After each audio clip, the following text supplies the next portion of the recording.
What's up, YouTube? Angry Jackalope Rob Ricks, I am back. Yes, indeed, I am back. I know, it's alright. What's uppers, motherfuckers? What's crackin'-lackin'? What's up, Roy? What's up, Price? What's up, Backwoods? How you guys doing? The mask is back. It's back. Oh, I'm hanging in, man. I'm doing better. Doing better. Tonight's beverage. Jameson. I think I gotta clean the camera. It seems like it's picking up a glow. It's kind of cool. It's kind of got this dreamy effect. Oh, oh, oh, oh. Jameson, motherfuckers. Alright. Matt. Welcome back, Matt. I haven't seen your ass in a minute. What's up, guys? It is glaring kind of funny, huh? I mean, without that... Here, let's try something else. Let's see if this glows.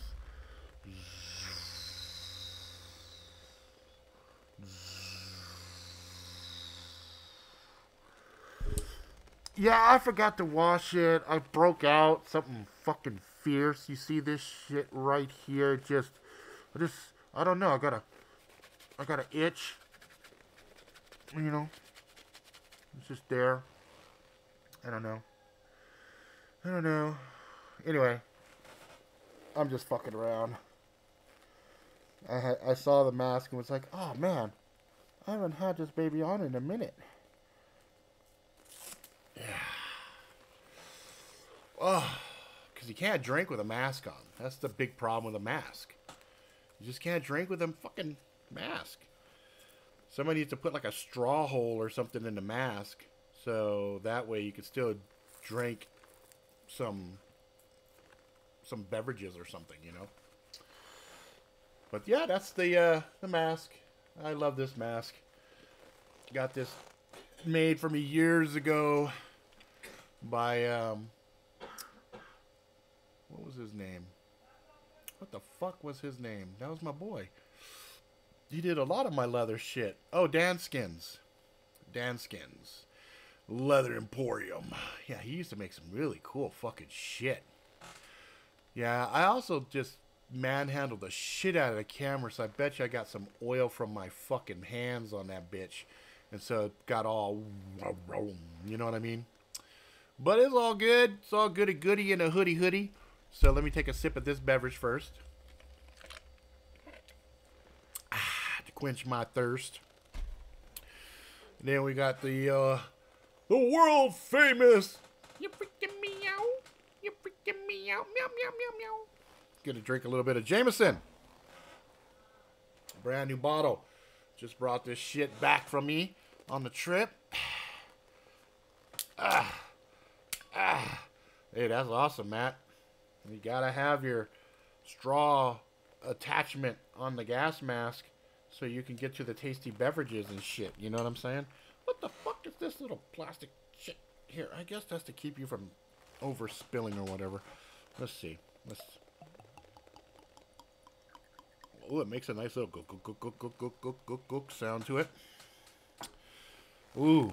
Ah, there's that Jameson scent. I love it. Love me some Jameson. Smells like motherfucking Jameson. Come here. I can't reach all the way fucking... No. You gotta smell this. There you go. Sniff it. Don't take it to the head. Sniff it. Ugh. Ugh? What do you mean? Like rubbing alcohol. Fuck. Rubbing alcohol. Jesus fucking Christ. Oh, fucking hell. When you get older, I'm gonna have to fucking baptize you in this shit. Fucking rubbing alcohol. What the fuck is wrong with you? It smells like that. It doesn't smell like rubbing alcohol. There's like... come here. Smell this. Smell this instead. Carefully.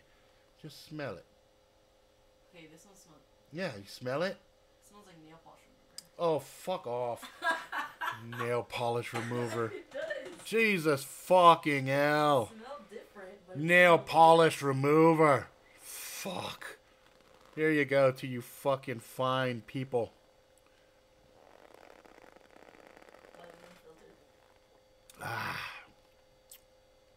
Yeah. That'd be some good shit. Okay. Woo! Let's get this shit started. All right. It's time for the news. News. All right. I'm going to start this shit off talking about fucking lovely LA. Lovely fucking LA. So, LA has criminalized poverty by making it illegal to sleep in cars and RVs between the hours of 6 p.m. to 7 a.m. Something like that. 6 to 7 a.m. You have to find out the times and shit by clicking the linkity link down in that description and shit. But what's fucked up is, you know, they said according to the most recent counts by the KPCC, there's at least 7,000 people who live in their cars in Los Angeles, many of them maintaining day jobs and trying to live the best that they can. Now, I can tell you first fucking hand, renting shit in LA is fucking retarded. So it's such a common issue, purportedly, that many churches have opened up their parking lots to people living out of their cars. For example, the New Beginnings Counseling Center opened up their parking lot for a safe parking program, which was intended to provide a safe and welcome parking place for people living out of their cars. Unfortunately, now, under this new law in LA, programs like this will become illegal because sleeping in cars and RVs have been entirely outlawed. Why? Wow. Why? Yeah, because LA's fucking retarded like that. Yes, Tom. If you want to sleep in your car for the night, Cali will throw your ass in fucking jail. Throw your ass in jail. Now, if you say you're from out of state or whatever and you're unaware of it, they'll leave you the fuck alone because you're not a vagrant. You're not homeless. They're like, oh, well, we're just giving you a warning. You know, you're not supposed to. It's not safe. They'll give you some bullshit fucking reasons, whatever. The other thing that California got on the books that they're trying to get passed right now is they're trying to make straws illegal for a service person to just offer you a straw. You would have to ask for a straw to get one. If they offer you a straw, they could be fined $1,000 and face up to 6 months in jail. The other things that California is famous for, now if you go at a grocery store and you go to leave and you don't have your own bags with you, they charge you 10 cents a plastic bag. With the purpose of, if they charge you to 10 cents, you'll go, ooh, that's a horrible thing, and you'll start to bring your own bags, which is also it's fucking stupid. If they really wanted to curb shit like the straws and curb shit like the bags, what they would do is they'd give you a special trash receptacle that you could put in your house.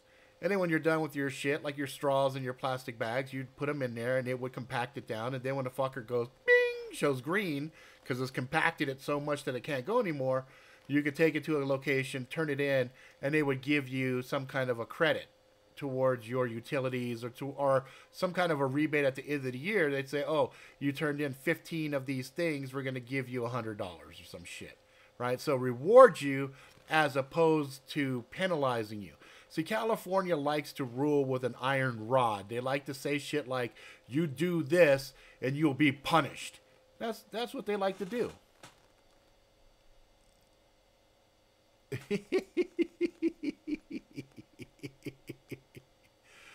Oh, shit.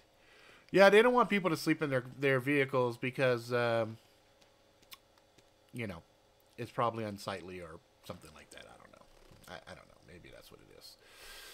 So moving right along, there's some crazy fucking weather shit going on. Central U.S. is getting hit with a lot of crazy stuff.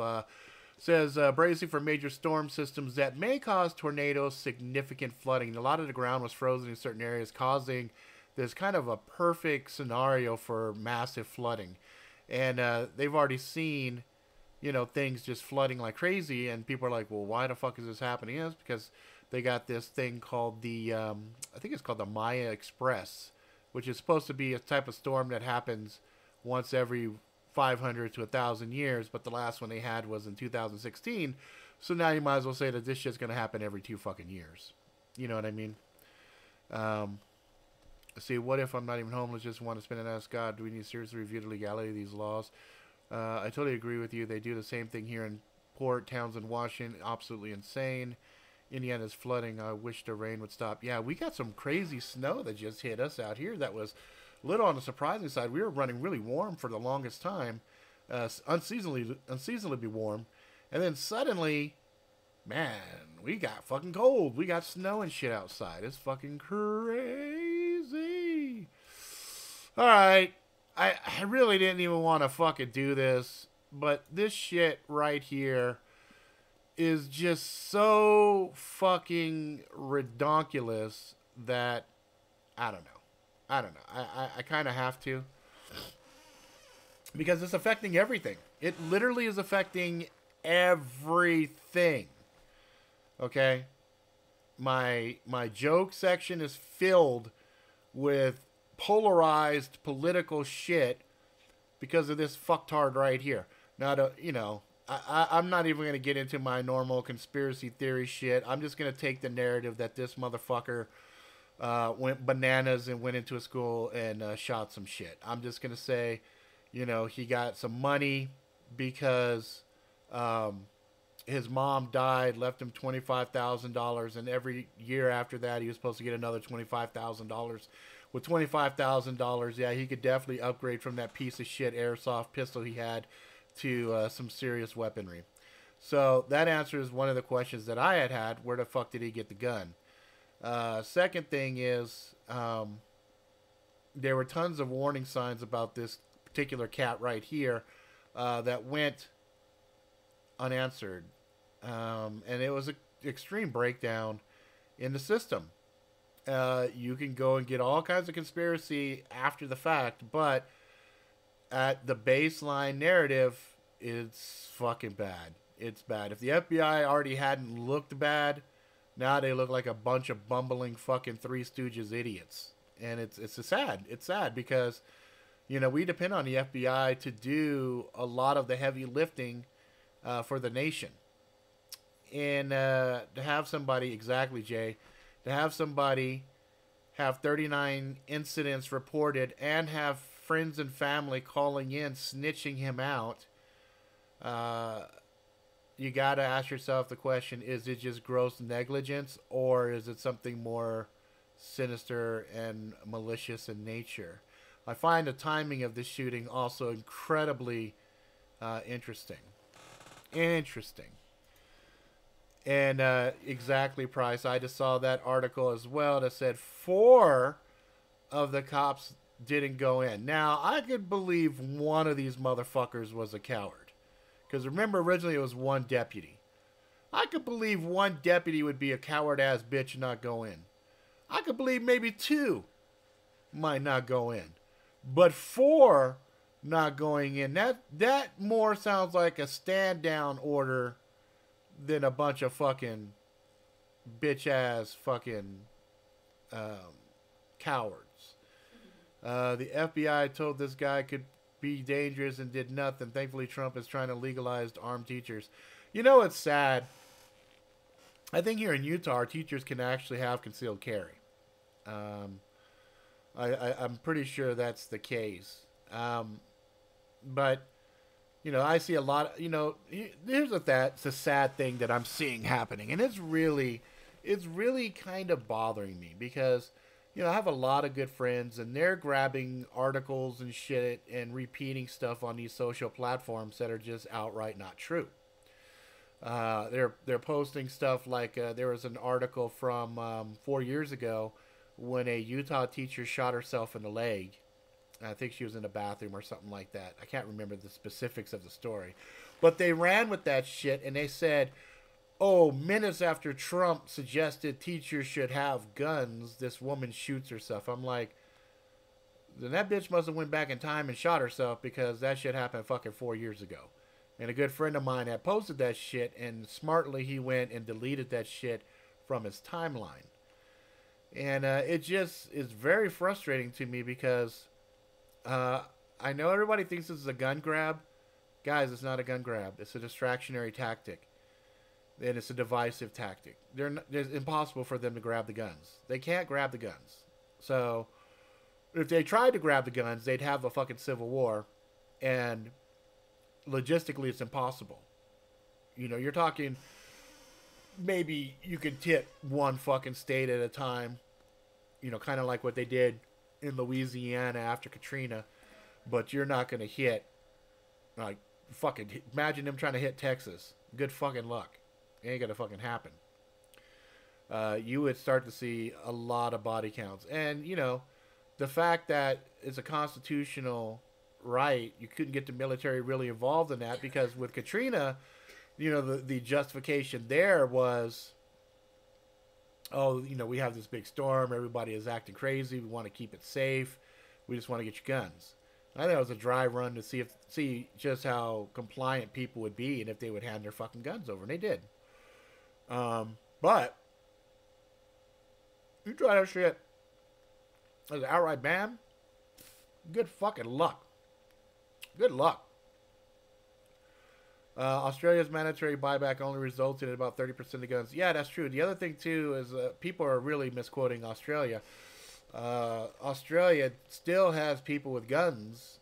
They just don't have any of these instances of mass shootings. But they can. Hey, what's up, Jeff? Oh, that's all good, brother. You don't have to. Yeah, exactly. Just change the way they report them. The other thing, too, is they can get a background check once, buy a gun, and they don't do background checks going further than that initial one. So in Australia, they could buy a gun, commit a crime, still go out and buy another gun because their rulings and stuff, the way that they handle gun ownership is a little bit different. You know. Yeah. So, you know, everybody likes to point at shit like that. It's like, come on, seriously. And then they point to the UK. Oh, you know, yeah, okay, so they just switched to knives. Now they have these fucking knife problems where they're like, turn a knife in. Oh, what is it? Give a knife, save a life. You know, it's fucking retarded. It's retarded. They are trying to bust the NRA stronghold. That's all it is. No, they don't really give a fuck about the NRA. NRA is just a special interest group that basically allows people to kind of point to one group and say, oh, it's the NRA. NRA is a business. You know what I mean? I'm not an NRA member just for the simple fact that they budged on the bump stock and everything else. And I'm a believer in the Second Amendment, you know, and I'm also a believer in defending life. You know, somebody comes at me with a gun, I got a gun. And I'm not going to give them up. I don't give a fuck what the law says. It's my right as a father to protect my fucking family.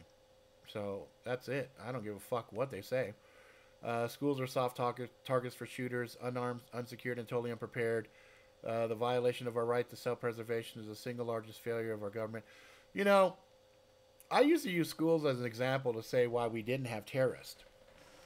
As people used to say back in the day, oh, we got to worry about Al-Qaeda this and Al-Qaeda that. And I'm like, you guys are full of shit. Because if we had terrorists, they would exploit those soft targets. Because, you know, taking out kids is the best terrorist tactic on the planet. Because if parents believe that the kids are being targeted, what are parents left to do but keep the kids at home? And if the parents are keeping the kids at home, they're going to miss work. If they're missing work, you affect a huge system. So it's kind of funny because I find these school attacks very convenient on a couple of levels. Because first of all, when you see these types of attacks, the last two attacks on kids were basically by older kids, right? So this motherfucker was, I don't even know how fucking old this guy was. I think he was like fucking 19.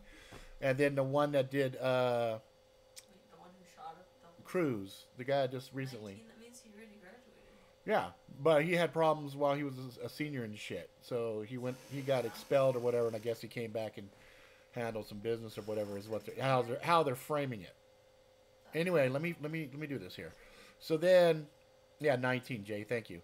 And then we go to Sandy Hook, right? That little skinny motherfucker, who was I know he was like, I think I got a graphic or something for this motherfucker. I think he was like 20.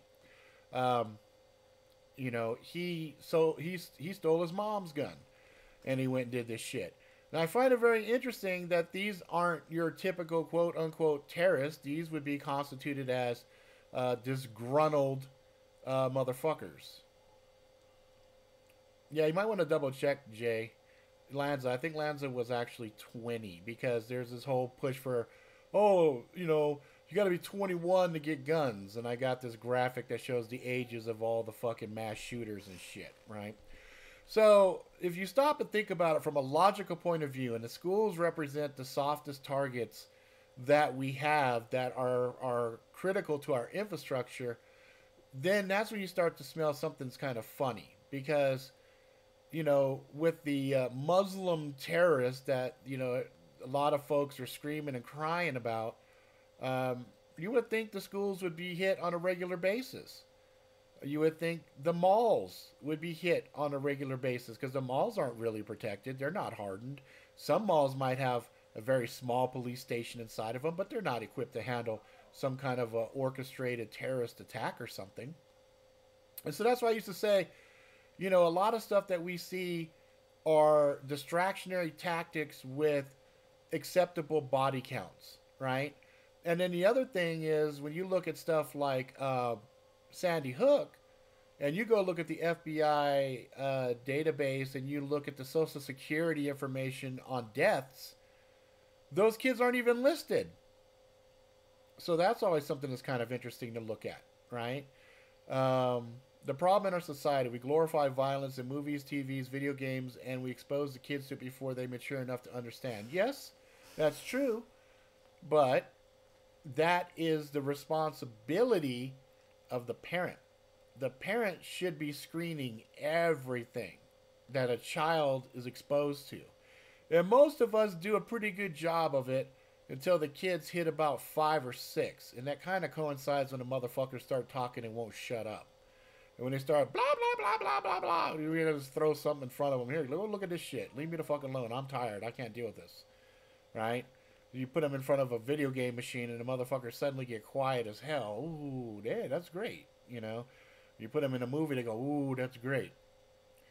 But, you know, we live in a American culture is all about guns, boobies, and alcohol. That's the shit that makes America flow. And, you know, well, yeah, it has, but here's the problem, Tom. It's not necessarily that it's gone out the window. Some of it has been stolen from us. For example, my kids will take classes at school, and I will go talk to the teacher and say, I'm supposed to help my kids do the fucking homework, and yet still you don't send them home with a goddamn book. I don't see what the curriculum is for these motherfuckers. You know, I don't want to look at this motherfucker anymore. He's irritating me. I'm going to go back to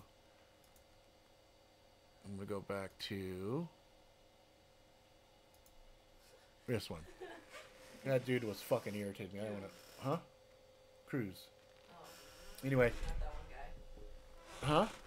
Faker Cruz's. No, not that fucking guy. I'm not even talking about that yet. So, I saw a real estate database in every home and commercial building with 2 miles of sending was paid off on December 25th of that same year. Yeah, there's a lot of bullshit. There's a lot of bullshit going on. And and that girl, I call BS. You know what, bitch? I call BS on the whole goddamn fucking thing. Because everything going on right now is not by accident. This shit is orchestrated very, very cleanly. From the shit we eat, to the shit we watch, to the stuff that the schools do with the kids. You know, they brainwash our fucking kids. You know, they tell the kids, you're going to do this, you're going to do that. You know, you're a Common Core. 1 + 1 is not 2. We don't give a fuck about the right answer. We just want you to, you know, follow a certain line of thinking. You know, I spent a large majority of my time deprogramming my kids. There was this one poem I heard about. Honey. So it's like it's one of these things where you got to just understand the system that you're sitting in and who you're up against and just do the best that you can, because the reality is most people aren't fortunate as I am. I drop my kids off at school, I pick my kids up, I spend time talking with them, I ask them questions, we have dinner together, sometimes we talk after dinner. We get to spend some good quality time together. Most people, though, are busy. They're working or they're exhausted and they try to decompress. And then unfortunately, they turn on the TV, which is the biggest propaganda, psyop, brainwashing device on the planet. And it sits there and tells them how to look, what to eat, how to act, what's acceptable, what's not acceptable. This is how you pattern your life. This is what you should aspire for. This is the cool shit you should buy. It's like living in that movie They Live. You're a consumer and you get all this bombardment of buy, consume, conform. And people wonder why there's so many fucking problems. It's because it's been by design. They have systematically been dumbing down society for over 40 years. Shit, 50 years. Same thing happened with Lanza. Some reported him in 2008 about shooting up a school before he did it. Newtown cops said it was his mother's gun. He won't be able to get them. So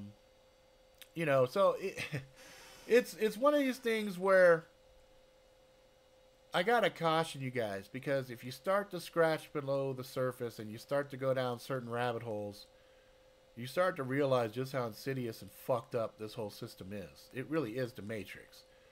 On the one hand, you think you're living a certain life and you got your mocha frappuccino and you're sitting there and you're sipping back on that that icy yumminess, and you're having great sex and you're doing the shit you think is great, and then you start to have this splinter in your mind where you start to feel like something's not fucking right, and you start to question things. What the fuck?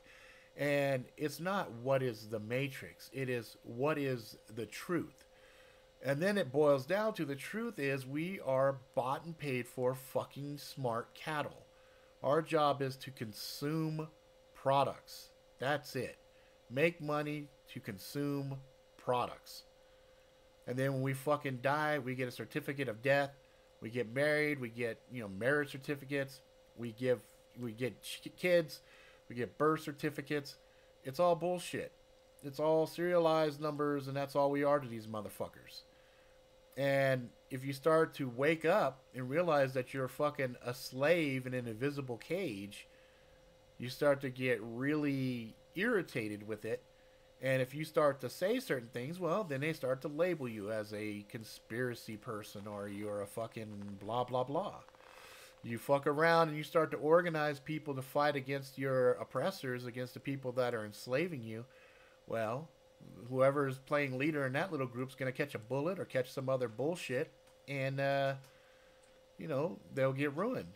They'll say, oh, he was a fucking pedophile, and all of the newspapers and all of the bought and paid mainstream media will paint you as the villain.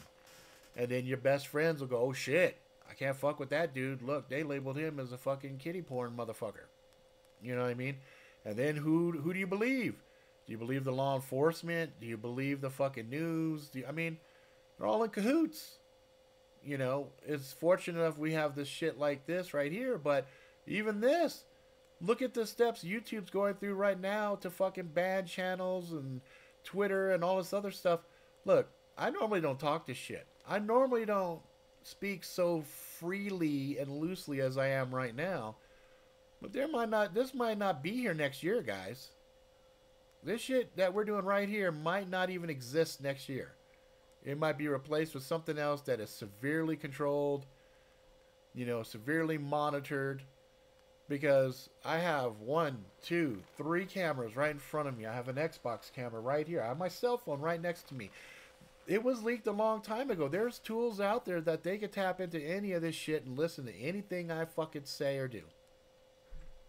Monitor everything about me. But even then, they probably have a computer, artificial intelligence or something sitting there doing a algorithm on me saying threat assessment. He's like, oh, he's got a family. He's no threat. He's a pussy. We leverage his family, this motherfucker will shut the fuck up. Bloop, bloop. So, you know, I look at these events and I go, holy shit, man, this is real convenient. Real convenient shit here. And I see this shit going on with Trump. And I see a lot of people supporting Trump and pushing behind him. And I'm gonna give you guys a what if scenario.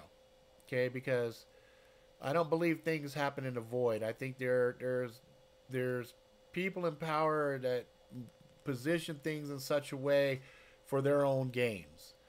And I know a lot of people don't like Trump. For me, that's irrelevant. You know, I can dislike the way he does things, but also respect things that he's accomplishing. Okay? But here's the thing that I'm saying as far as a what if. We know a lot of us woke folks who have been analyzing this stuff for a while now, that there has been a shadow group mainly helmed by banking cartels. We'll just call them banking cartels. Or if you guys want to say the shadow government or whatever, go for it. I don't give a fuck what you want to call them, but they exist. And Hillary, Obama, Bush's, you know, all of those guys, they all were in the pockets of these fuckers. Then here comes Trump. He's an outsider. He's not part of the establishment. Blah, blah, blah. Let me do my Alex Jones impression. He's an outsider. He's not one of the establishment. He's a maverick. He's going to come in and drain the swamp. Okay? So, you know, we got Alex Jones and all these motherfuckers that are just swinging on a Trump dick. Okay? And that's fine. You know, I think people like to have somebody to root for and hope for. But here's my cautionary tale. I've been watching Trump very carefully since he's been elected. And he went over and he had his little powwow with the Saudis. And for a long time, Saudi Arabia was definitely an ally of the Clintons. They were buddies, as well as the Bushes. And then, lo and behold, he heads over to China. He's having conversations with China. And then he had some conversations with Russia. And then he's had conversations with other countries and things of that nature. But those are the two, China and Saudi Arabia, are the ones I want to point to because those are the most interesting to me. Okay? So, Saudi Arabia had its own little mix-up. They threw a lot of the fuckers that were in power there in jail. And basically told them, yeah, we'll let you get out of jail. You give up your money. So they gave up their money and they got out. Well, now the Clintons and the Bushes and stuff like that, they got no safe haven in Saudi Arabia because Saudi Arabia has been compromised to the Rothschild cabal there. You know, they got no love over in Saudi Arabia right now. China has started to say they're going to have a petro yuan. So they're going to back oil buys with their currency.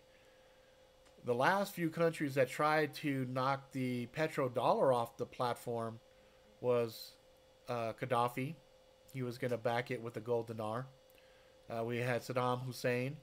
He was going to back gold. He was going to back his oil with something else.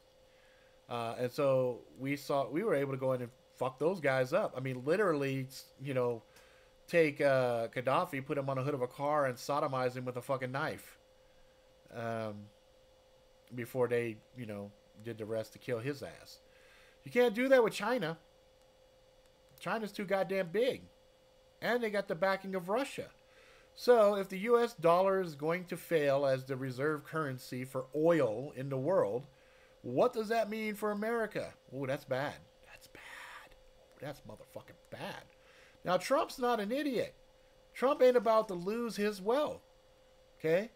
His billions of dollars would become useless if the reserve currency of the dollar is worth jack shit. Because the Federal Reserve has been printing money like fucking monopoly money for fucking years since George W. Okay? George W. Bush. Everybody says, oh, he's an idiot. I said, he was a great actor. That motherfucker played that shit off well. Nuclear. He knew how to say nuclear. He fucking played that shit fucking well.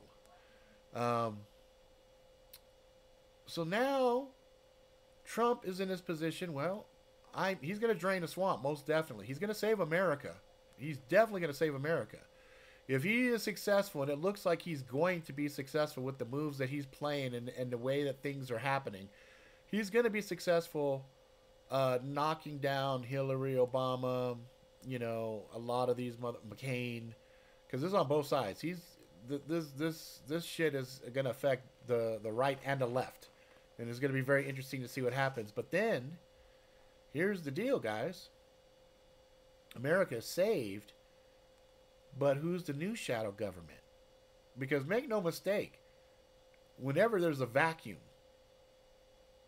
another entity slides in. And it's my feeling, it's my belief, that it's going to be the Chinese variant of the Illuminati, which basically means instead of having European bankers, we'll have Asian bankers that will be the masters. And we'll probably see California be the very first state to be shapeshifted into this Asian entity. Okay? So I'm calling it early. I'm calling it right fucking now. It's on record here. You guys can laugh at me and say you're a fucking idiot, whatever. But I'm telling you, that's the shit that's going to happen. And these guys are not going to go down without a fight, because right when the swamp started to shiver and shimmy shook with the Nunez memo, they wanted to come out with their redacted memo.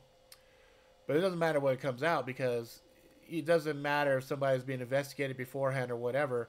If you have a document where a mass majority of it is lies, the Steele dossier, then the whole premise of what you're doing was one big fucking lie.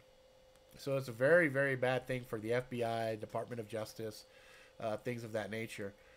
So when this shit started shifting on them, boom, what happened? We saw State of the Union. Right after the State of the Union, some other shit started happening, and then we watched the market buckle. That was the bankers sending a fucking shot across the bow. Hey, motherfucker, we could drop the market. To which Trump basically said, fuck, I don't give a fuck. Why? Because he's banking on that shit going bye-bye anyway so that the Chinese markets slide in. Nobody still knows who created Bitcoin. Nobody knows. Some speculate it's a little Japanese dude. What if that shit started in China? God knows there's enough fucking Bitcoin miners coming out of China. So if the move is suddenly... Exactly, Jay. Look at all the real estate Chinese are buying in America. It is a massive amount. Massive. Here in Utah. Why the fuck would they want to be in Utah? Dude, we have tour bus upon tour bus upon tour bus of these fuckers coming over buying up real estate. It's amazing. Boggles the fucking mind. You know. So, we're going to watch. They tried to shake Trump with the stock market. And then they kind of bounced it back a little bit. And it went down. It went up.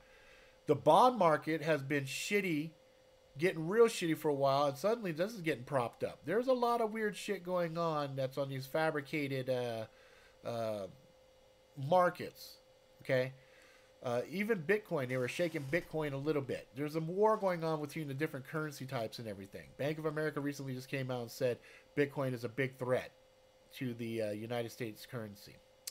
So we're going to see shit buckle. They pulled this shooting here, and you can find all kinds of pictures of that sheriff buddy with Bernie Sanders, Hillary Clinton, etc., etc., etc.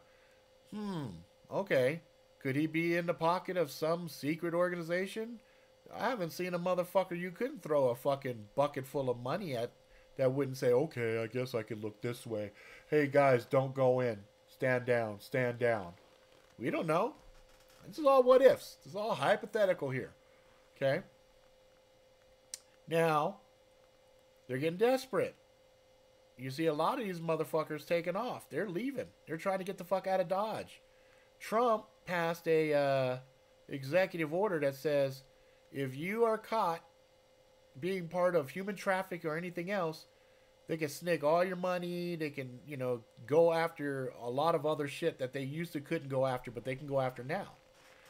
And it also classified you kind of like an enemy combatant. Well, over in Guantanamo Bay right now, they have contractors over there building up another 1,500 cells. Huh. Why are they building up so many fucking cells over in Gitmo? Look, you already know there's a certain level of corruption inside of government. So if you try to prosecute certain high profile people inside of regular courthouses, you might have a problem. But if you got the military on your back and you're like, fuck it, we're going to classify these motherfuckers as any combatants, and you snatch them up off the street and you try them with the fucking military tribunal and you throw their asses in Gitmo, done deal. You know, it's going to be interesting to see what happens. Sending people to school at Yale, Trinity, and other Ivy League schools. No shit. No shit. You know? So, that's what I think is going to happen. I think we're going to see a massive change of the guard that we've never seen before in American history. Could you imagine if they did something like they tried Hillary and then they convicted her on treason and then they executed her? Holy shit. Talk about a civil fucking war. So that's why I don't think they're going to execute. But I definitely think they'll present all the evidence and they'll throw a motherfucker over in Gitmo. You know, and they'll let people watch webcams of these motherfuckers in a really small cell walking around, and then they'll turn those cameras off before they serve them cock meat sandwiches. But you know, it's gonna be real interesting to see what happens, and I'm a little nervous because on the one hand, you know the bad guys you've been dealing with, and then when you have a new boss that comes into the office, you're kind of like, ah, shit, what's gonna happen here? So make no mistake, it's gonna be interesting, and I think whatever happens is gonna happen relatively fast, because one thing I've always felt was inevitable was the power shutoff. You know, I was always worried they were gonna, you know, blame North Korea or some other bullshit and pull the plug on the power and leave us alone for a few months with our guns to go ahead and, you know, kill each other off, and then come in with the blue hats and say, oh, we got a new world order here now, and guess who's the boss? You know, so there's a couple of different things that could happen. So we have to just be vigilant. Vigilant. Why does that word sound wrong to me? Vigilant. That sounds wrong. Diligent? That's Diligent? vigilant, right? That means on point. Oh. Yeah, vigilant. I think that's pretty right. I need another drink. Need to drink more alcohol. God damn it! Give me a second. You know what word you say that makes me laugh? What's that? What's that word you said?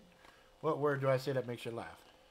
It's just a word that said earlier on the stream. I'm probably sure there's a few words I say that makes you laugh. Bombastic? No. I don't think I've said that word today. All right, guys. Cheers. Ooh, look at everything turns gold when I do that. Color shift. See back there how the color shifts? Come down here. Color darkens. Come up here. Let's see if it does it again. Yeah, it likes to make everything gold when this shit pops up. Woo woo!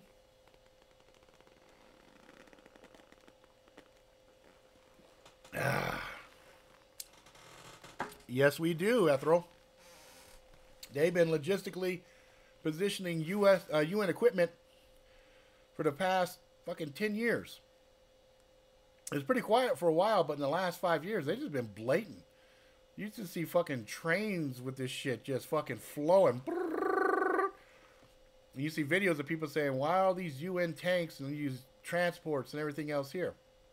You can't do an invasion logistically overnight. You got to position all your gear. You got to have the shit in the right place. You know, FEMA Region 3 is probably the staging ground, would be my guess, because for quite a few years, FEMA Region 3 has been requesting stuff like rations, water, bullets, different types of ammo for days. They stockpiled all that shit, and I, for a while, was wondering, why the fuck are they putting everything over in FEMA Region 3? Well, That's on the East Coast. That's going to be the easiest place for fucking UN boats and troops to disembark and come over. And they have all their gear right there. They just need to fucking come and get dropped off. Rock and roll. Because, you know, our men and women in the military, there's rules and shit. You know, they will follow certain orders. But they know damn well. They tell a motherfucker, hey, shoot little girl Sally right there. That motherfucker be like, yo, fuck that, nigga. I'm not shooting this little girl. This little girl's a fucking neighbor of mine. You know, I know her mama, blah, blah, blah. And they've been trying to mitigate that by taking people that live on the East Coast and put them on the West Coast and vice versa, kind of put them in different locations. But Americans are Americans. There comes a point when a soldier's going to be like, oh, hell no, fuck that shit. You know what I mean? Because I know me. There's a lot of shit I would do if I was ordered to do it. But one thing where I would probably pause for a second and go, wait, hold the fuck up. Hold the fuck up. If they said, hey, this dude right here, you need to go in here and shoot all these motherfuckers. I'm like, dude, this is a coffee house. Those are just American people just fucking sitting there just chilling. I'm not going to shoot those motherfuckers. You know what I mean? And I'd look at whoever's next to me real quick and just give them the eye like, you motherfuckers down with this shit? And I'd be like, okay, well, I guess I'm going to get shot here because I'm about to shoot my own motherfuckers because I ain't about to go kill some civilians that don't deserve it. I'm happy to kill a motherfucker that deserves it. But I'll be damned if I go kill an innocent just because some motherfucker tells me to do it. And they know that. They know that. You know? And so they gotta back it up. So they fucking got this bullshit UN stuff. Fucking the UN, they were trying to get in and talk about our guns before. We're like, man, fucking eat a dick, bitch. Y'all motherfuckers can't talk about our shit. You're not American. You can't talk about our shit. That's like in our DNA. Fuck off. You know? What's that expression? Come get this shit from my cold dead hands? Right here, motherfucker. Come get it from my cold dead fucking hands. It'll be pried in. You have to get a little fucking thing and break my fingers off. Prap, prap, prap. Because you ain't getting this shit. I'm not giving it up. I'm not giving it up. I'll be the first motherfucker to die. Fuck it, I'll die. I ain't giving this shit up. Because my family depends on this shit. I'll be damned. Fuck that. So, anyway. Let's see here. Used to work at Vaughn's. Terrazan, California. And always saw Eastern European men super buffed out. I could see a military personnel a mile away. These dudes are living here and waiting. Yeah. Sleepers. No fucking shit. You know, it's gonna be just like fucking Red Dawn. Red motherfucking Dawn, man. You know, especially when the power goes out, because make no mistake, the power probably will go out. So anyway, this is gonna be a long episode, I think. Here, let's get into the other stuff here. Let's get into the entertainment news. So, I went and watched Black Panther. And you know, motherfuckers were hyping the shit out of this motherfucking movie. Boy, they were hyping the shit out of this. And I was like, God damn it. And I went and I watched it, and it was a good movie. It wasn't like the greatest movie I have ever seen. I am sorry, T'Challa. It is not the greatest movie I have ever seen. Do not look at me like that. I am sorry. I did enjoy the movie. I loved all the characters, but it's not the best movie I have ever seen in my entire life. So I am sorry, but it's not. I'd definitely put it in the same league, you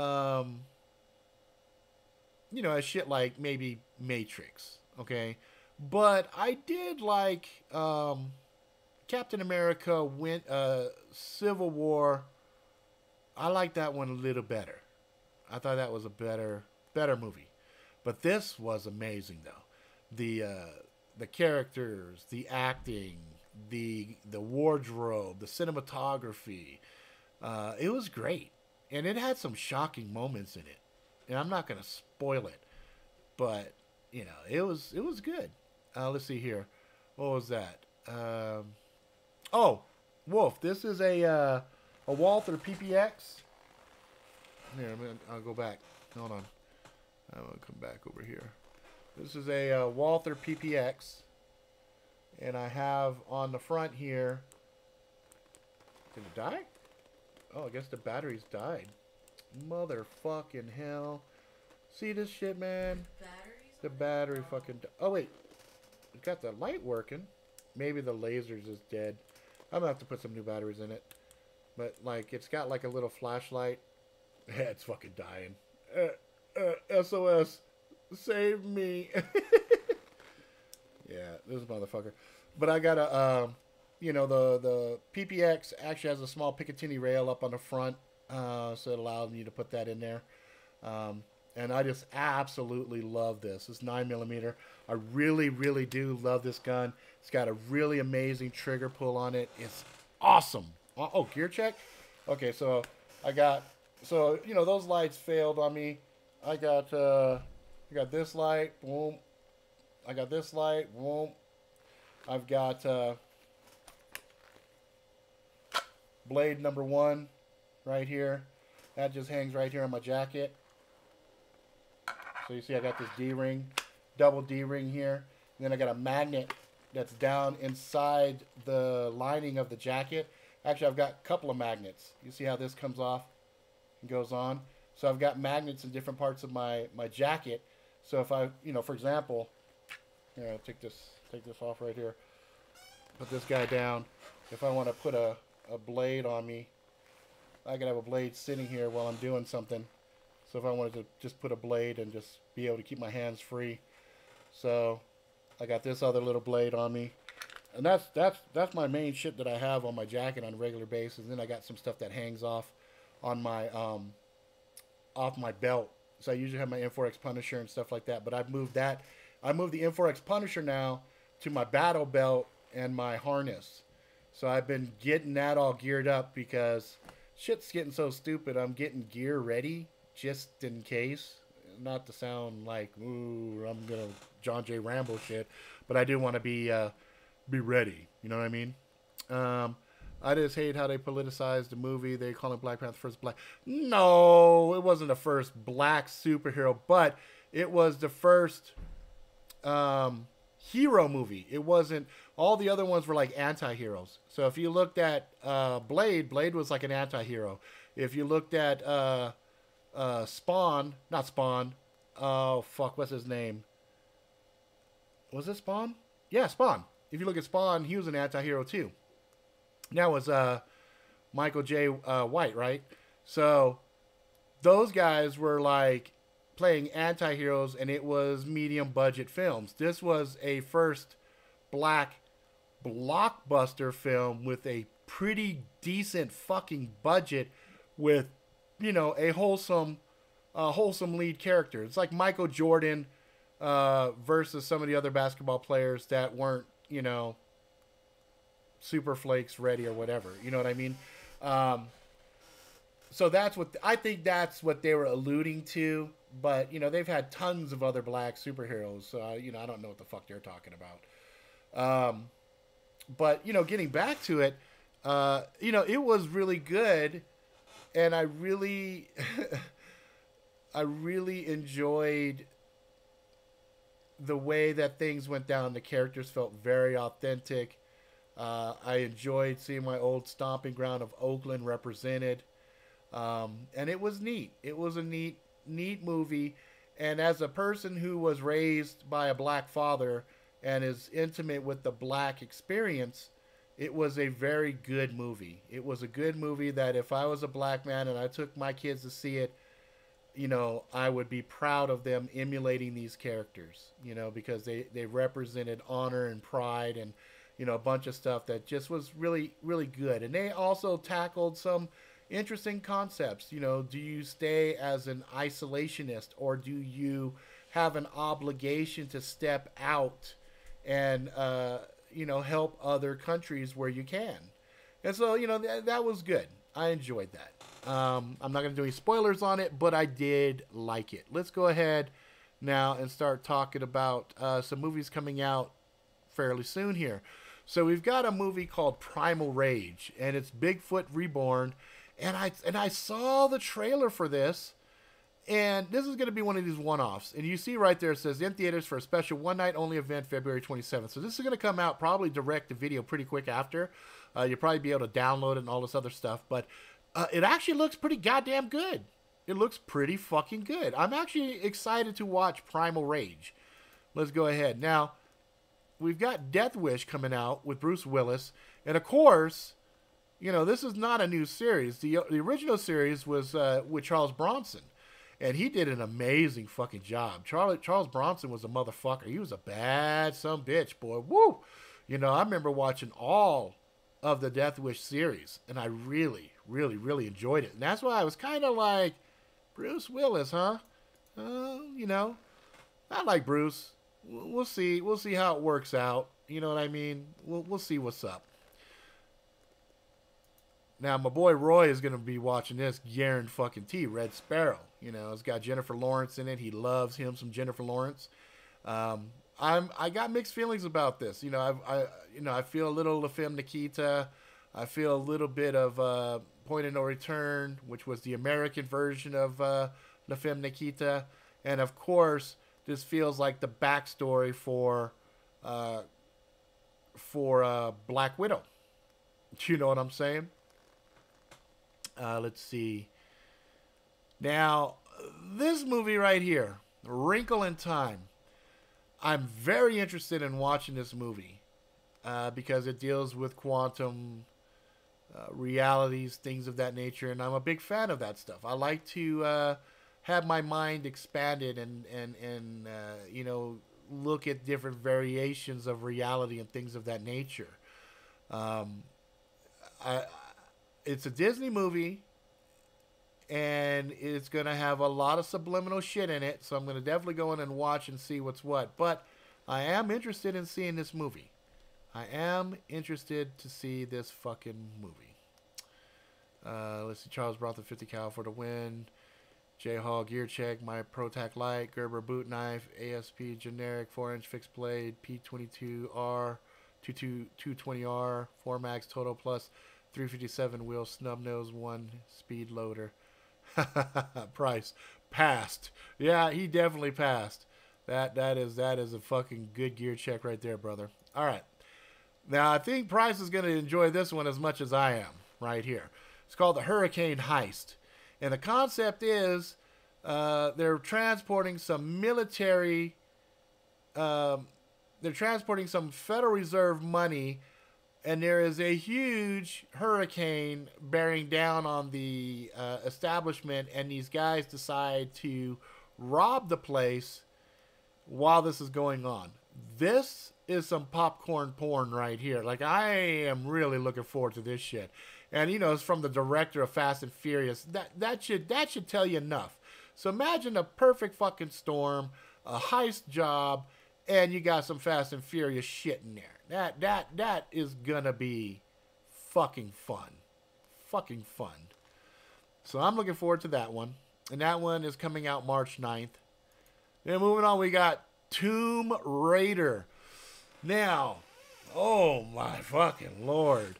You know, I kind of was like, Angelina Jolie was my motherfucking Tomb Raider, because she's hot as the fucking sun. When she had them double 50 cals, woo, I ain't gonna lie. I caught wood off that shit. You know, I was like, Angelina, you the one. You the one.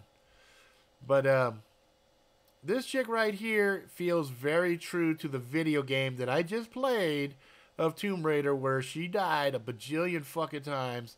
And this chick looks like she's going to bring it. She's going to bring it. So out of respect and love for the fucking Tomb Raider franchise, I will definitely check this shit out when it pops off. Now, moving on, we got the new Pacific Rim, Uprising. And this is going to be one I'm going to go in. You know, Jay, I respectfully disagree, because I know you're thinking of the new Angelina Jolie where she's all anorexic and skinny and shit.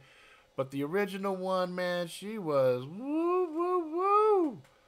With them 50 cows, oh, Angelina, she brought it, man. She brought it. So, you like this one better, that's cool, because we're not fighting over the bitch, you know what I mean? You could take her, I'll take Angelina. Fuck Brad, he can kiss my ass. But, yeah. We'll just keep going. We'll just keep going. All right. So Pacific Rim, I'm not going to watch no trailers on this shit.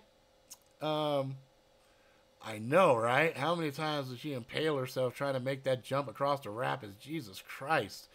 That shit looks like, yeah, see, I definitely agree this chick is probably more fit than Angelina Jolie. Like, this bitch look like she's like one of them American ninjas and shit.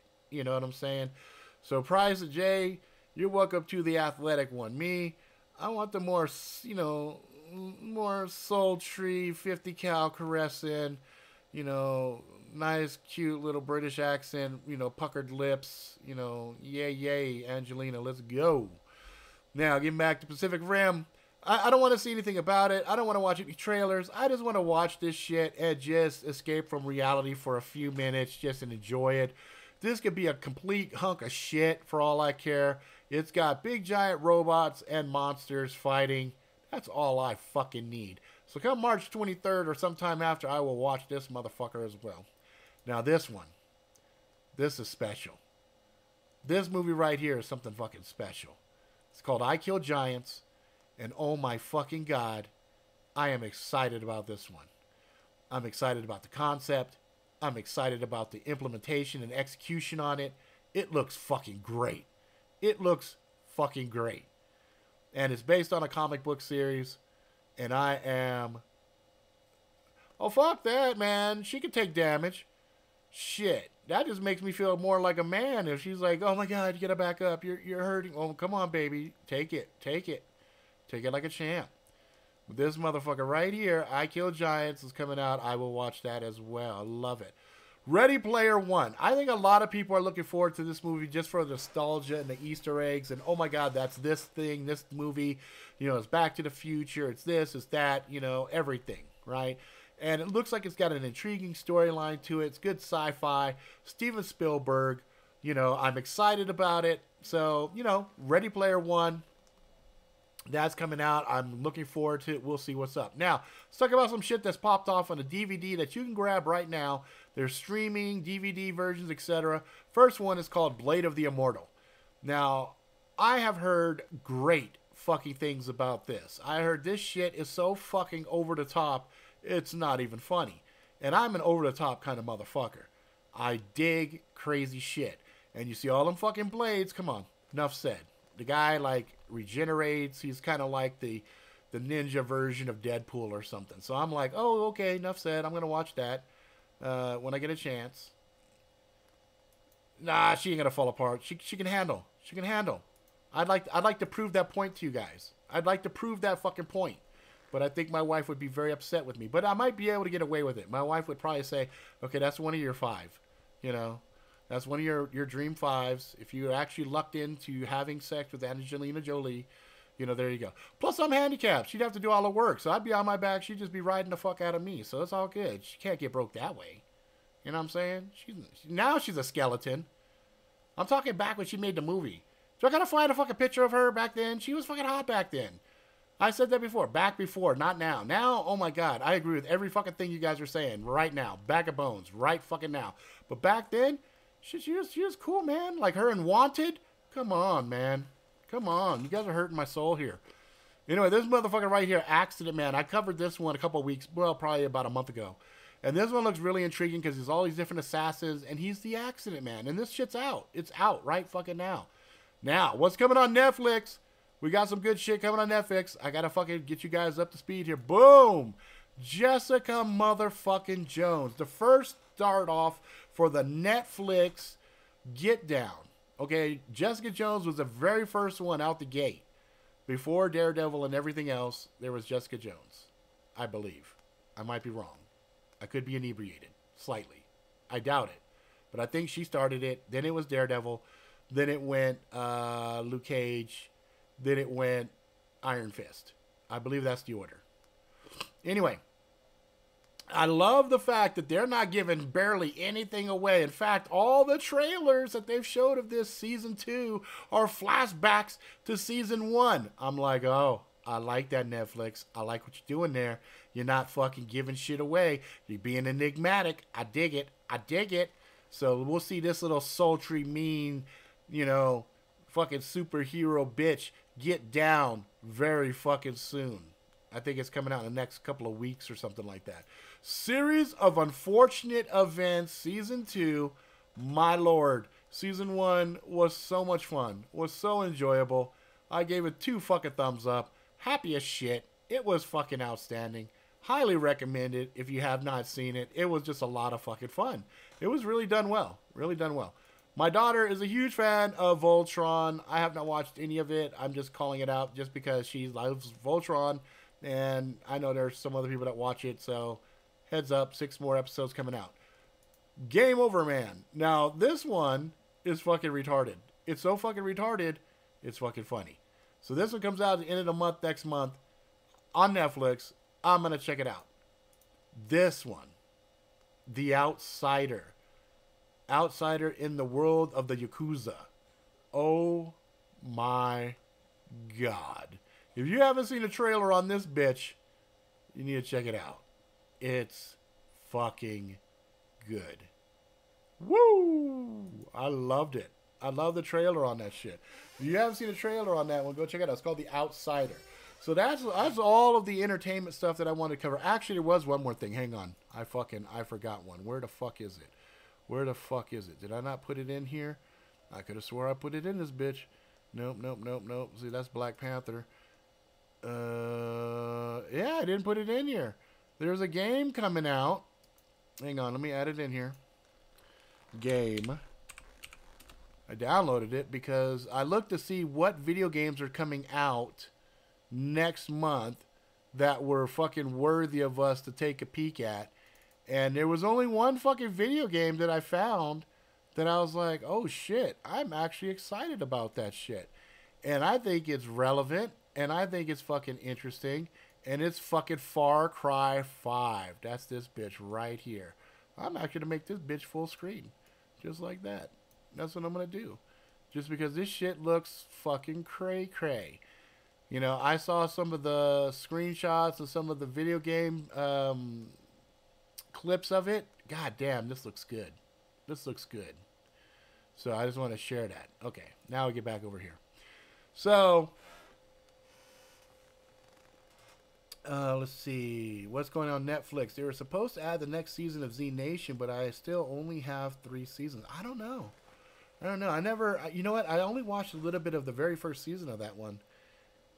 Oh, well, there you go. Price says he's got 4. Maybe you got to refresh your shit, man. You got to get up in there and do the F5. Blah, blah, F5, motherfucker. Reload. Reload, motherfucker. Speaking of reloading,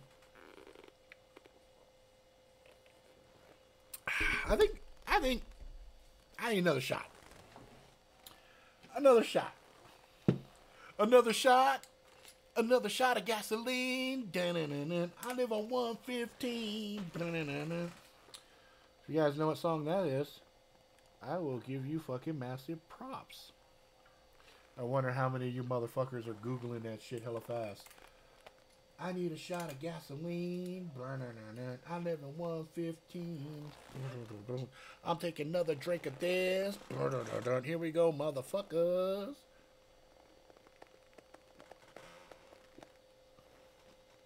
Oh, goddamn, Jameson is good. And it just gets better and better. With every little sip, it becomes more like liquid gold in my mouth. It's delicious. Do you understand what I'm telling you? It is delicious, man. It is the very good nectar of the gods. All right. Hey, man, it's all good, brother. You can just do an air one. Air drink. Air drink. Okay, let's get into the funny shit. We'll go into funny shit here. Now, normally, this is letting you know what I'm talking about here. Because normally on Facebook and on Twitter and stuff, it's filled with some really funny shit. You know, there's stuff about relationships. There's stuff about life. There's stuff about cats and dogs and all this other shit. But lately, these are the motherfucking things that I keep coming across. And some of them, while funny, it gets kind of tiring. You know what I mean? But I felt, you know what? This episode right here is kind of reflective of the current events of what's going on. So I figured, fuck it. Fuck it. You know? So, there you go. Climb into the wooden hill. I have 1 and 2 for me. Yay. All right. So this one's got like gun control for dummies. And I think it illustrates the point fairly well. Okay. This was funny as shit. I might have showed this before, but I said, fuck it. This is hilarious. Convicted for murder, Christopher Robin. No, say this is so. Don't worry, Tigger. It can't be true. All right, and then this one here. This panels, these three panels, I've seen so many times with different memes. This is just interchangeable. Let's just throw different text in. So The Rock, still protested police brutality this week? No. Now we are only saying only the cops should have guns. Bitch, are you crazy? Okay, moving along. I don't always walk the walk or even talk the talk. But if you want someone who could drink the drink, I'm totally there for you. Booyah. And if you guys can tell me who these two gentlemen are right here, then I'll be very proud of you. Because I know who they are. I know exactly who they are. What show did they do together? And then we'll keep moving on while you guys marinate on that shit. All right. I love this shit. If Trump is not your president, then you can't demand he make stricter gun laws as president. Oh, yeah, James. But what show? There, Wolf did it. Wolf did it. Odd Couple. Odd Couple. That's right, baby. Odd Couple. Watch this video. Watch this video. Watch this gangsta ass little kid. Give me back my motherfucking bread. Give me back my bread. Watch this. Shook. Oh my God! Look at that shit. Look at that shit. Mom, I want bread. I want bread. Give me the bread. What the fuck? What the give me the fucking bread, you piece of shit. Get the fuck out of here. That's the best. Oh my fucking hell. Look at this shit. You don't need a smoke detector. That's what the fire department is for. If you think that sounds stupid, then you know how I feel when you say I don't need a gun. Joking chicken. Joking chicken. This is good. I like this one. 33% of your job as dad is staring at your kids until they act right. Let me see here.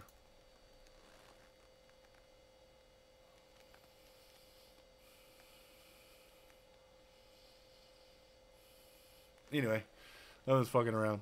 Let's get back to the funny shit. So making guns illegal will take them off the streets. We should make heroin and meth illegal too. It's just simple fucking logic. It's just fucking funny to me. See, like this one. Murder is illegal. Attempting murder is illegal. A felon owning a gun is illegal. Shooting people indiscriminately is illegal. Using firearms in a criminal manner is illegal. Criminals do not go through background checks when purchasing illegal guns.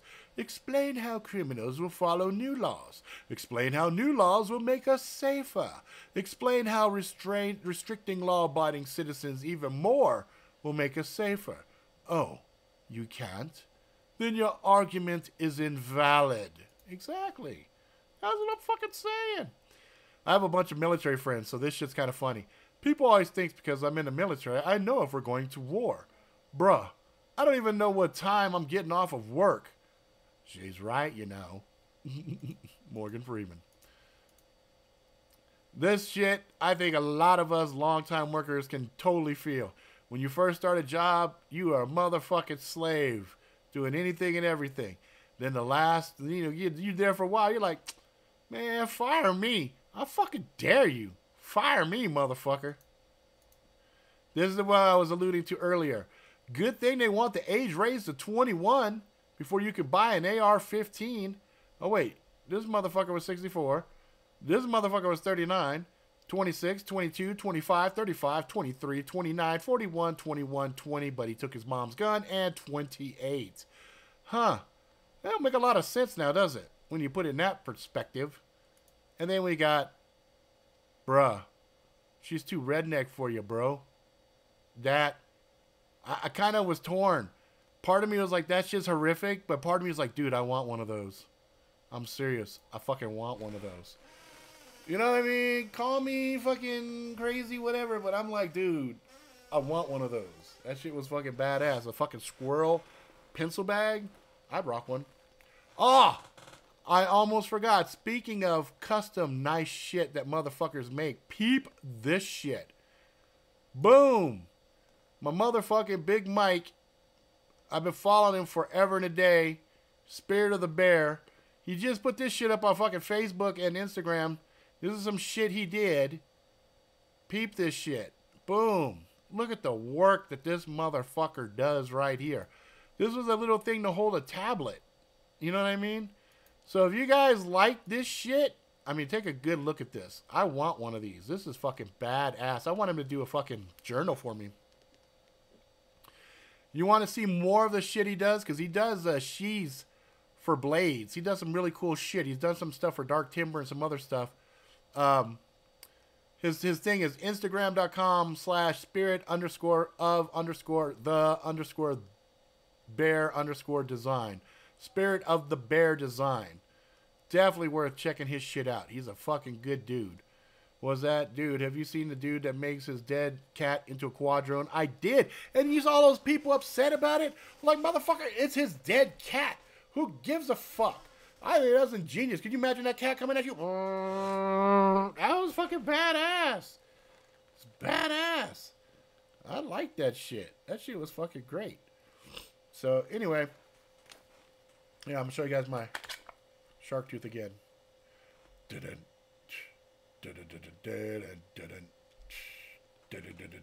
I did these scales, by the way. That's the main reason I wear these fuckers on me, is I did the scales for both of these. That one and that one. It's a matching set I did. So, yeah, I was pretty proud of this shit. They're not perfect. I'm not a wood guy, but they were perfect for me, and I'm fucking thrilled. And I fucking have used this little fucking bitch so much. I was like, yeah, fuck, it looks good. This one hasn't been heavily used, but it's the only tan one that I have. All my other ones are like black, and so I want a tan with the wood scales. So that's what I rock and roll. And then I also did the sheath, put the logo, the Iratus Jackalope logo on that shit.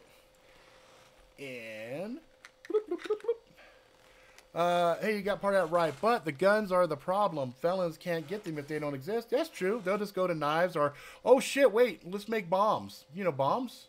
You know, fertilizer, diesel fuel. What was that combination? Oh yeah, that's what Timothy McVeigh used to blow up the federal building. Look, man, criminals will use whatever they have at their disposal to cause whatever agenda they have in mind. You know? In China, a few years back, you had a mass knifing, killed a shit ton of people. You know, you get a good knife and you get imagine a boxcar, something like they have in Japan, for example. You know, you just go to town with a fucking knife or machete, done deal, you know.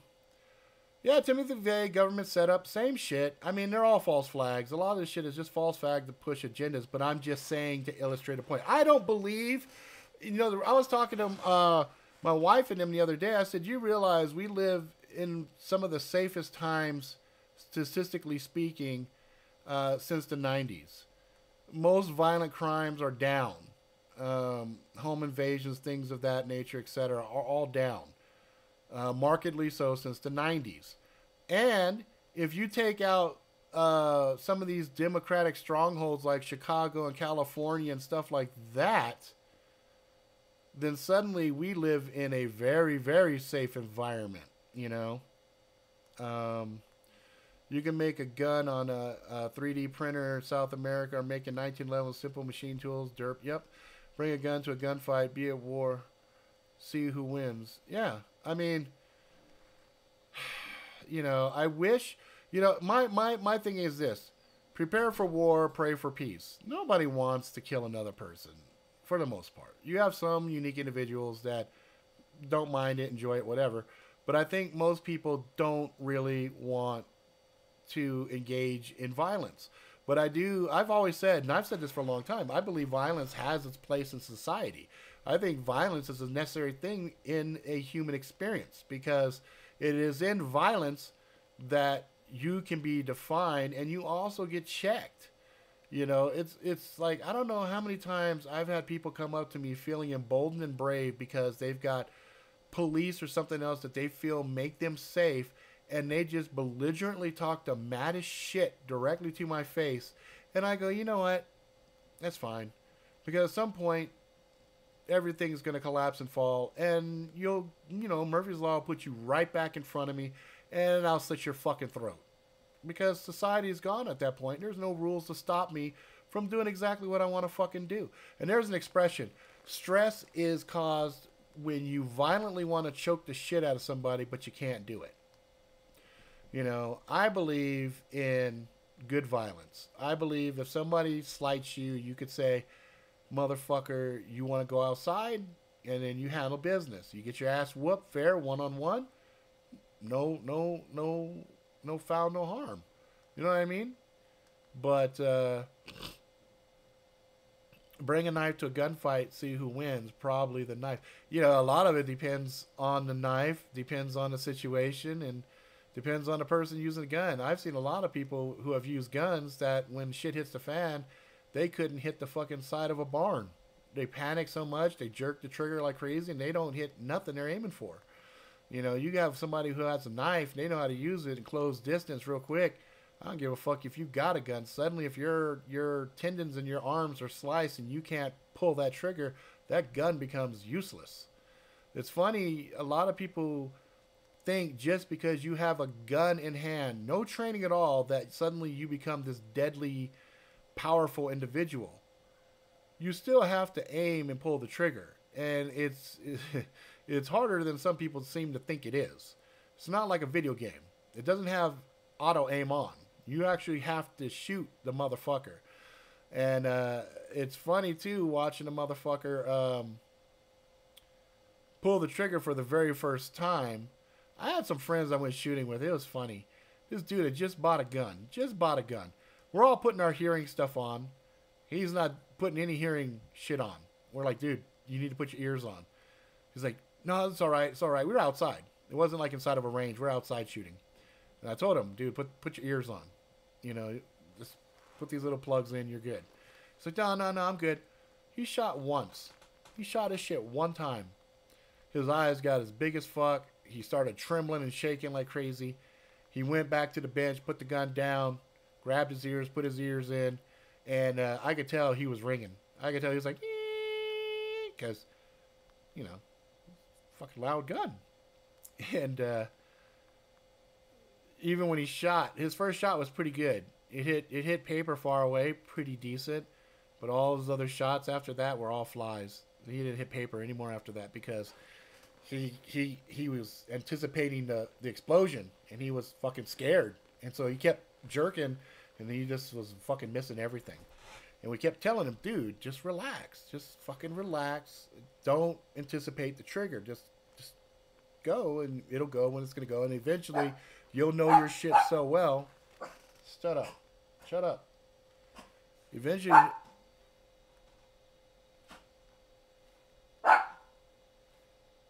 Daisy, come.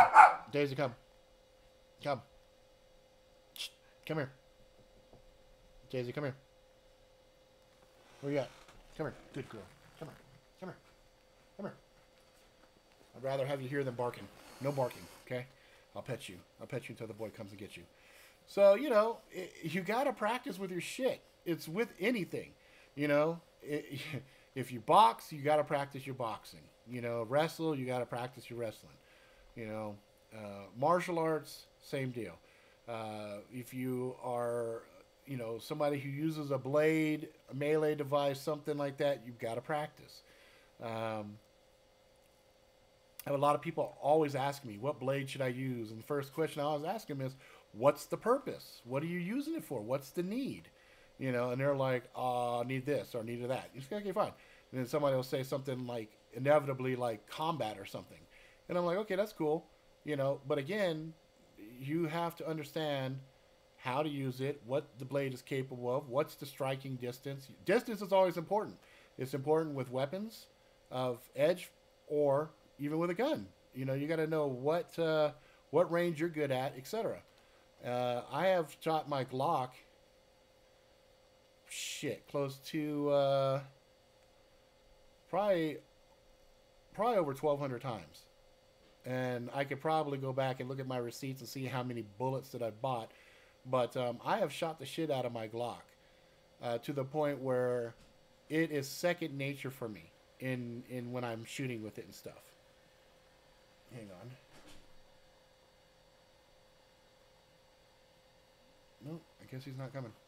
So, you know, you got to train with your shit because a lot of times when you get into that situation where it becomes life or death, you know, your gross motor skills gets fucked up. You get into this black zone and shit that used to work doesn't work the way it used to work. You know, you just have to do these big power moves and stuff. And like, you know, some of this finesseful martial arts shit that, you know, I was trained when I was younger, it goes out the door in a fight, man. It goes out the fucking door. And so there's a couple of moves that I have just, they're my go-to moves whenever I get into a confrontation. And it's like, and they're very natural flowing moves. And those are the things that I would use. And they lend themselves very nicely to blades. You know what I mean? So those are ones that I like to practice. I like to practice certain types of moves that have more than one use. You know, Kali is a good example of that because you can, you know, use a pencil, a knife, a blade, your arms, a stick, you know, all these different things, but it's designed in such a way that that movement is second nature for you. And you get muscle memory with it, and it's good to go. Let's see. Just throw your knife 300 yards, and it will try my rifle at you. I bet I got you first. That's where distance becomes the factor. That's what I'm talking about. You're 300 yards away. The first thing I'm doing is trying to get cover. I'm trying to get as much shit between me and you as possible. And I'll just outweight you. I'll go and try to, because either A, I could try to come up around and flank you, come from the back or something, but you'll expect that, or I'll just wait you out. Fuck, I'll take all that time while you're trying to figure out if you're going to shoot me or whatever, and I'll try to rig up as many fucking booby traps as I can and get the fuck out of Dodge. I'm not trying to beat you. I'm trying to live. Oh, shit. Oh, my God. That's fucking fun. You guys are funny. You guys are fucking great. I have a 22 cal conversion kit from a 1911 to practice with. Saves money. Yeah, but you know what? You always want to practice with what you're going to use. That's the sad thing. I know you're trying to save money and, you know, not rock the 45s and everything, but you gotta be able to know the ammo, know the gun, know what it feeds well with, know what to expect, get that familiarity with the explosion and stuff so you're good with it. So then what's awesome about a gun? So what's awesome about a gun is the force multiplier that it presents for you. Because if you are good with your gun and you're comfortable with your gun and you're at peace with the amount of damage that weapon is going to do, it's going to serve you well. Also, in comparison with a knife, a lot of people have a hard time with the concept of cutting, right? Stabbing somebody and attacking somebody with a knife is a fairly intimate thing. Not quite as intimate as, say, strangulation. You know what I mean? Where you're actually hands on something. But a knife is second best. A knife is dirty work, too. You get in and you cut somebody and you fucking hit an artery. You hit an artery. Then you get some of that arterial spray on you. You know, now you're dealing with slippery. You're dealing with shit on you. It's a different mindset. Whereas a gun, you have some distance between you and your target. So when the bullets hit that person, a lot of times the kinetic energy is kind of pushing them back, unless you've got a very hot fast load like a 9mm, which sometimes will pass through a person. They keep coming if they're hell bent on coming, but it's gonna do the job faster. I guess that's it. It's in some ways it's less intimate, and it does the job faster, right? And it doesn't require as much skill. With a knife, you know, you need to be able to gauge the distance, come through and know the distance for your slashes, know when you're hitting, know if you're hitting certain parts and stuff like that. You know, it's gonna be messy. The other thing too, if they say, you know, I got a knife, you don't have a knife, that's advantage to me. You have a knife, I have a knife, we're both gonna get cut, and it could go either way. It depends on the luck, skill of both fighters. You know, if we're squaring off like this, and I have a knife, and you pull a gun, and it's at close range, and you boom pull it, you have a greater chance of hitting me. That could end the fight pretty quick. But if you have a gun and I have a gun, now we're even Steven. You see what I'm saying? So these just different levels of force multiplying that's happening there. I like to have both. I like to have, because again, it comes down to what is going to be ideal for you. You know, because with a knife, you control the situation so much better. There's no real chance of collateral damage, because as soon as people see you squaring off with a knife, people typically get the fuck out of the way. If we both have guns and we're shooting and I miss you, whatever's behind you is now a target, right? So that's where you got to really know what you're doing, how you're doing it, and not just being, you know, silly with it. I was explaining to my kids, I said, listen, it's hard if assailant comes in the house, because if you shoot past them with certain types of bullets, these walls are paper. They're going through the walls, they're going through the next wall. You might hit a little kid sleeping next door. Now, you're just trying to defend yourself, right? That's why I like things like buckshot, things of that nature. Even 380 like rip ammo. You know, a 380 is a perfect home defense gun, because it's not going to go through that much shit, but it's going to go through enough person to kill them, especially you shooting them in the face and things of that nature, right? You miss them with a 380, it's just going to probably hit a beam or something and stop. I got a 9mm or something else, it's going to pass right through that. You know what I mean? So it really depends. A knife is much harder to use, which makes it less dangerous in real life. Well, yes and no, because again, we're not talking necessarily about the tool. We're talking about the intent of the individual who wants to use it, okay? I know probably 3 or 4 people that I grew up with that are fucking mania shit with a knife. And it's not that they went through a whole lot of extra training or anything. They are just massive motherfuckers that are strong as shit. And so I imagine as they're hitting with a blade, they are just cleaving, you know? And they take a mundane knife. They take my knife. Like, the damage I do with it is probably pretty impressive. The damage that they would do with it is exponential. So, again, a gun in a basic hand is dangerous. So I see the point you're trying to make. If you take that type of a, object out of the hands, it's going to make their lethality or their danger level substantially lower. And to that point, you're right. But if a person is hell-bent to do damage, and so now they say, well, I don't have a gun, they might not go to a knife. They might just say instead, fuck it, let's just get a pressure cooker, throw a bunch of screws and bolts in that bitch, go up on the internet, find a schematic on how to make explosives with just stuff that I can go buy off the market.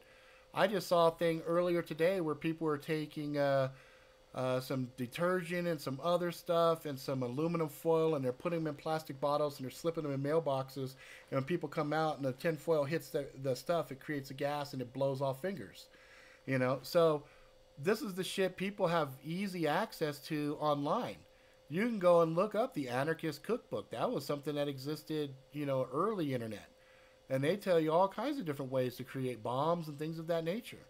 So if you really want to cause a lot of damage, there's a lot of easy ways to do it. Fuck a car. You know, if you're patient and you're a student, for example, a lot of these schools will have these cement pillars. But then you watch the kids pass out those cement pillars, and then they walk down the street, and they kind of congregate on these hills and stuff where these kids have fights and stuff, right?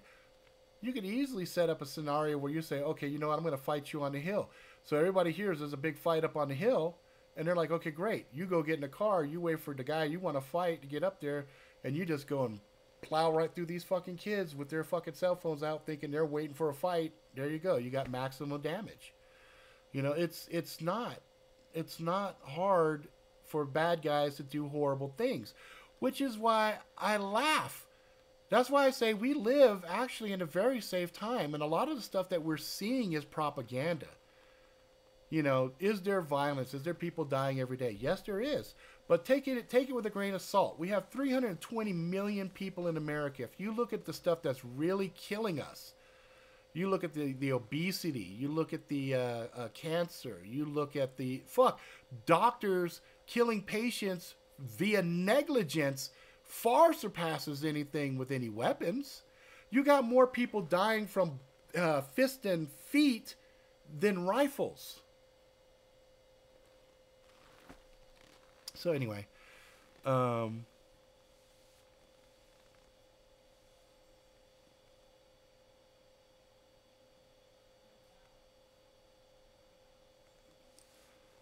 Jackalope, I love your stuff. I've always loved knives. However, I'm a real felon. I have one felony. It was a mistake that I made years ago. That being said, I consider myself to be a very law-abiding person. Yeah, you know what? And that sucks. And that's bullshit. Because I know a lot. Man, I got so many felon fucking friends. And they are fucking good people. They are fucking great people. And this is why I say there's some bullshit. Because here's the thing, Richard. And I'm not telling you to break the law or anything else. But if you have friends and family and you're in a position for them to get a piece for you and put it in their environment, not your environment, okay? But if society falls, and it's gonna, at that point you beeline there, you get your shit, and you fucking protect you and yours. That's it. That's fucking bullshit. You know? Yeah, an IED would be much worse. You know, it's funny. I have so many military friends that used to tell me shit like, yeah, you take Tide, mix gasoline with it, you make a Molotov with that, now it's like fucking Agent Orange. This shit just sticks to a motherfucker and burns. And I was like, dude, that's fucking crazy. You know what I mean? It's like, when you stop and think about it, the concept that, oh, we have all of these homegrown terrorists and blah, blah, blah. And you take a look. You take a look at all these quote-unquote mass shootings, and you put that statistically among 320 plus million people. It is such an insignificant, small number. More people die slipping in a fucking bathtub. That's what I'm saying. We live in a very safe world. And it's just funny to me, unless you live in places like inner city Detroit, inner city Chicago, etc., for the most part, you are pretty fucking safe. You know what I mean? You're very welcome, brother. You're very fucking welcome. Because our right as human being is to protect ourselves. No fucking paper, no fucking thing can dictate to us how we live our lives. You know what I mean? If you are in a situation where you are scared for your fucking life, hey. Come here. Come here. You. Hey. Leave that dog alone. Hey. My neighbor's dogs are barking, so now my dog's barking. Hey, come here. Good girl. Come here. Yeah, I know. That's a bad one right over there. Huh? Come here. I know. She's a bitch, huh? She's a stupid bitch. I know, stupid bitch. You know, you gotta be able to protect yourself. And, you know, do it in a way that, you know, you're not breaking any laws, you're not gonna catch a case again. But, you know, I'm just saying, push comes to shove, fuck that paper. Fuck that shit that said, you know, you are going to be a fucking helpless individual the rest of your fucking life. I got three really close fucking friends of mine got felonies. And they you know, they fucking,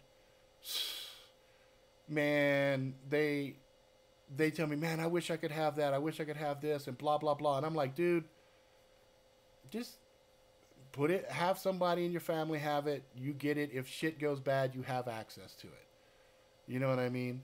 Because at the end of the day, who's responsible for taking care of your family and yourself?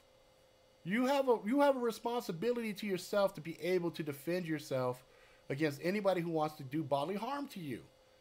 And it's bullshit. It's bullshit, you know. I think there should definitely be a fucking a statue on that shit. You did a felony when you were fucking 18 years old. You're fucking 35 now. You've been doing nothing but good. You've got a fucking job. You're paying your fucking taxes, everything else. They should say, you know what? Cool. Go ahead. That's wiped. That's wiped from your fucking record. You know, they do that when, you know, you commit a crime when you're underage. You know, before you're under 18, you get to 18, they seal your fucking records and you got a basically clean fucking slate, right? They should do the same fucking thing, depending on the crime. You know what I mean? And depending on the situation of the crime. You know, there's been a lot of times when, man, I did stupid shit when I was younger. And I'm like, wow, I wouldn't do that shit now. But when you're young, dumb, and full of cum, man, being a man is being a man. Sometimes shit fucking happens. LA Times says crime map, and they update daily, and it's fucked up over here, man. I gotta move out of Cali. Yes, you do. I used to live in Cali, man. I used to love California.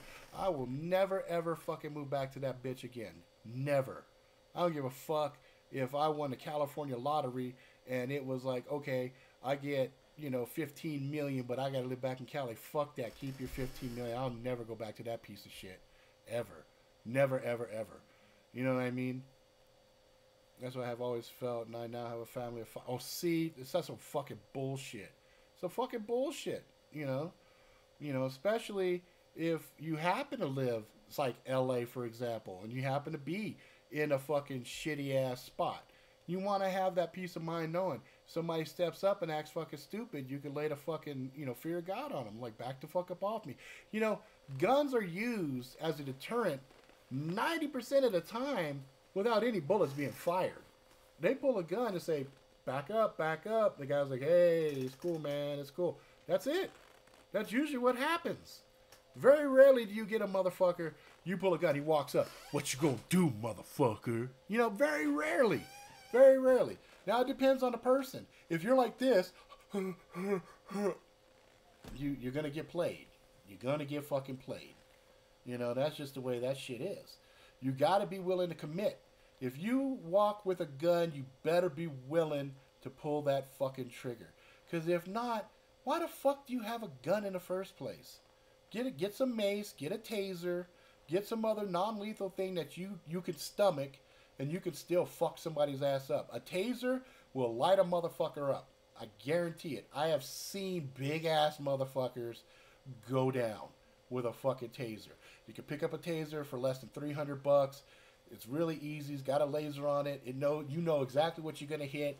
You fucking tase the motherfucker. It lights these confetti out. You drop the taser and you get the fuck out of Dodge, and taser will give you another fucking taser.